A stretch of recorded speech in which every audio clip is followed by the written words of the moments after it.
Guys, okay, this is gonna be a very short video. Why is it gonna be a short video? Because it's a work week.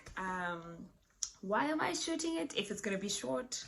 Because I felt it's so important. And so guys, I think one thing about me, you can comment down below if you feel the same, but one thing about me, when I feel strongly about a certain topic, I have to talk about it then, because what will happen is that I'll either forget, or when I'm down, you know, when the tone about it is not there anymore, then I can't express it.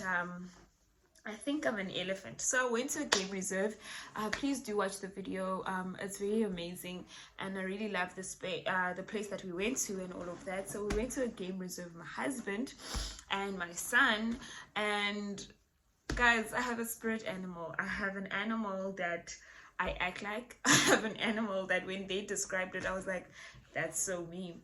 And this animal is an elephant. Let me tell you why I say I'm an elephant. I'm not big.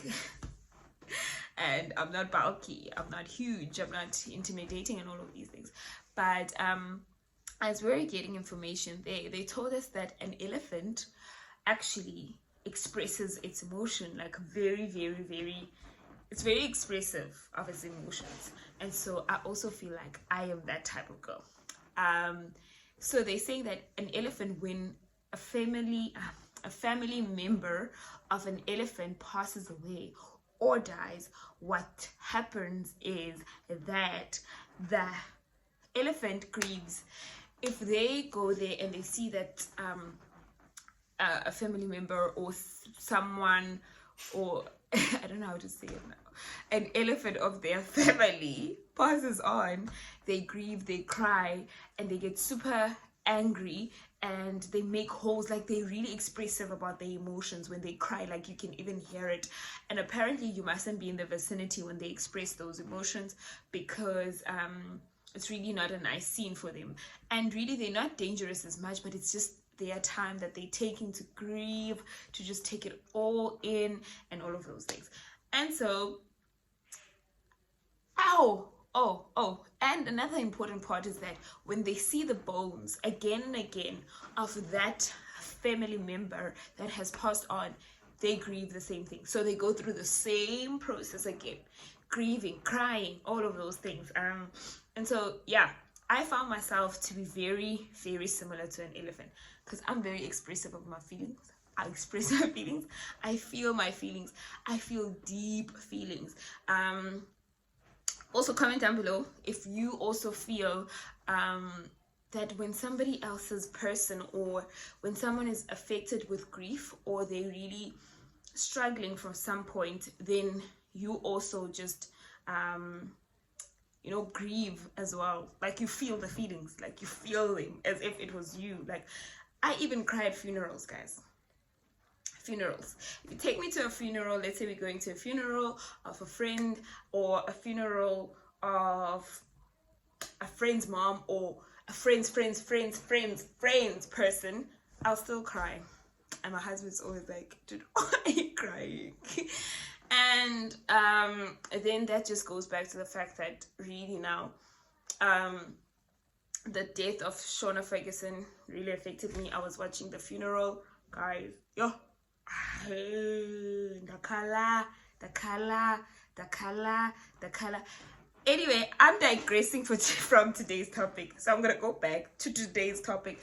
Today's topic, I really want to talk about what I've learned from marriage, and maybe touch a bit on what is happening to Sis Connie, or Mom Connie Ferguson right now in this moment. And I just was reflecting on how marriage is such an impactful thing, it's such a powerful thing, and we should never ever take it for granted. And how, you know, it's so important to treasure someone, and even evaluating whether fighting is worth it, like even the arguments, even the differences and all of those things. And so yeah, I wanted to tell you at least 3 things, because I said it's going to be a short video, but the intro is so long. 3 things that I've learned in marriage is that, number 1, you have to compromise. You have to really take time to even learn the person before you even compromise. What are you compromising on? Obviously, you don't compromise on your values and the things that make you and the foundation, which is Jesus Christ in my regard, and God himself, Jehovah. And so for me, it's so important that we learn to compromise, guys. Like, I struggled to compromise a lot because I thought that I had my things. I had my certain things. These are the things, these are my deal breakers. I won't allow someone to treat me like so and so and so and so. And hear me, especially when those standards are from society and no one else but society. So not God, not even people close to you, not even people that have been married before, which we do this all the time. We set standards from, I don't know, nowhere, and we've been single this whole time, and yet you haven't even heard, married people talking about marriage themselves to say, okay, marriage will go like this and it will go like that. And so you just need to be prepared for A, B, C, and D. You know what I mean? And so for me, I've learned that it's so important, number 1, to compromise.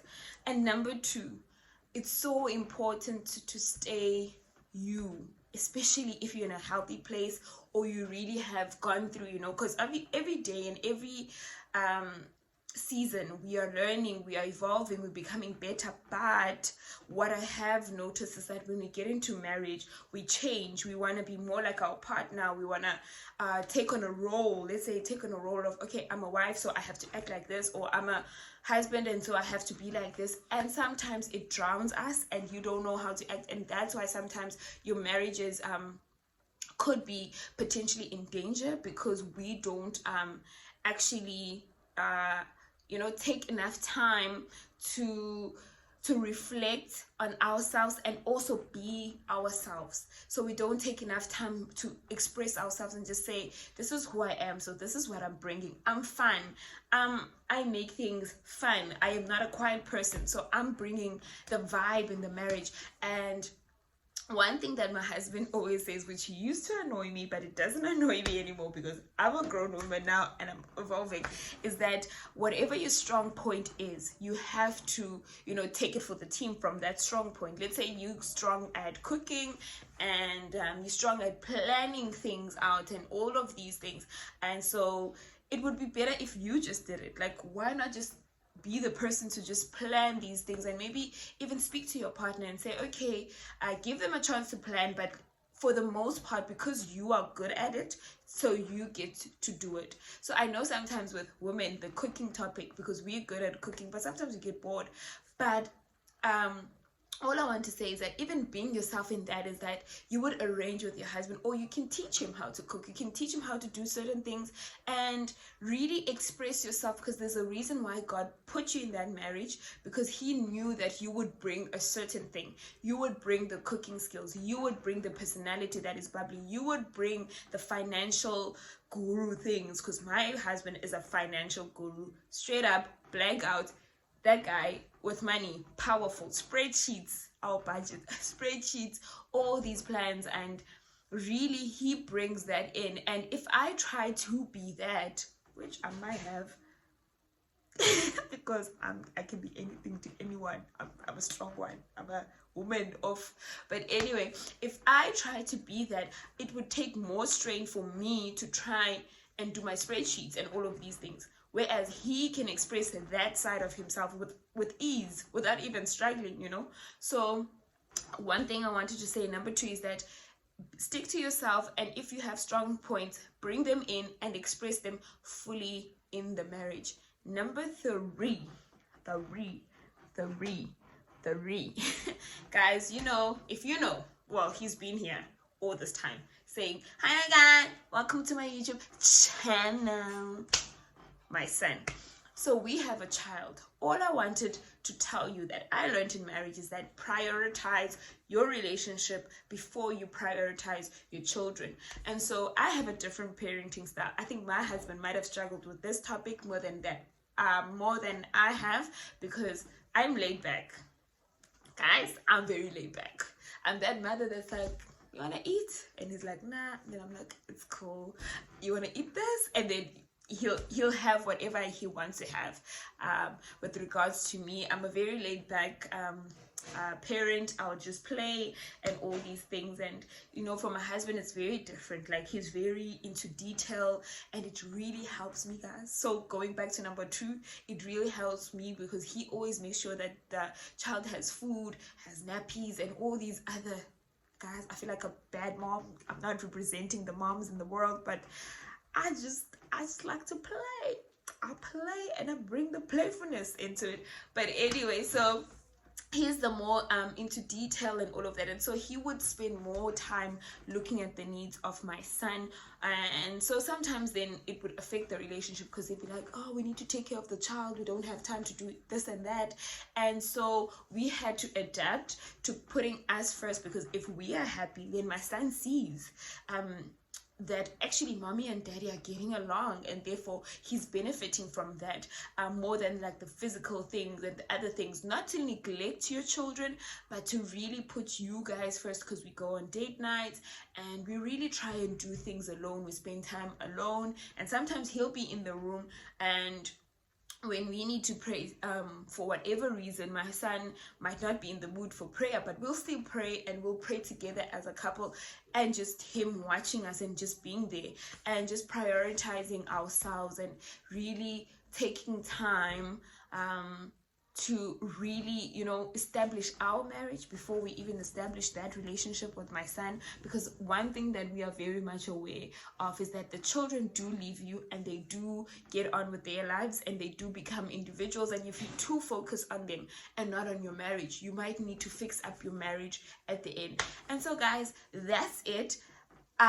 Very short, hopefully short for you as it is for me, because I would go on and on and on about this topic. But tell me, comment down below, do you want me to bring my husband in on this topic for him to share what he's learned from marriage, and so we can even have a conversation about it? How do you feel about that? I'm even thinking about maybe bringing, you know, my married friends, and just having a conversation around marriage itself and married couples and all of those things. Tell me if you'd like that content. I'm really getting into also planning a couple event where we're gonna have couples, but I'm also looking at planning it with my friends.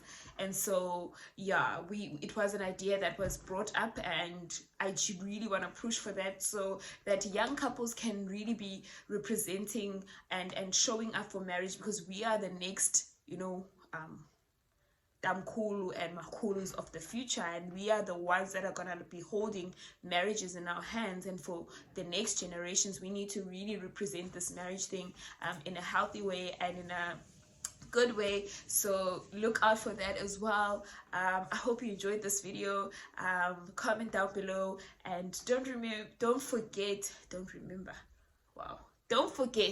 to follow and subscribe and like and everything. And if you're married and you've learned some things for married, please comment them down below as well, and just tell me that what have you learned. It's either you're gonna give me 3 points, as I've given you 3 points, or you give me 1, or whatever points that you have. I love you guys. Bye.